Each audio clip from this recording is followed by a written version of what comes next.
Hey guys, in this video, I'm going to show you how to switch from Metro to T-Mobile. So first you need to come to bring your own device, sign up page on a T-Mobile.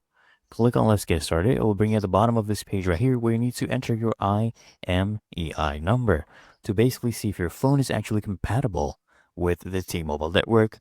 Okay, just enter this, and if you don't know how to get this number, basically every phone has this unique number. It's usually 15 digits, tells you the make, the model, and it's actually ready to use on their network. So very easy.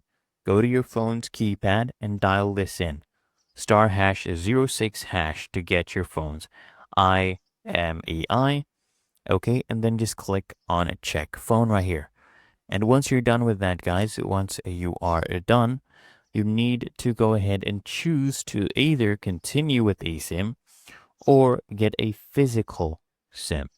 And just follow the on-screen instructions, follow the on-screen steps to finish the setup. They'll have you choose your own plan, adding additional lines, confirming your personal details, setting up your account PIN, and then transferring your phone number.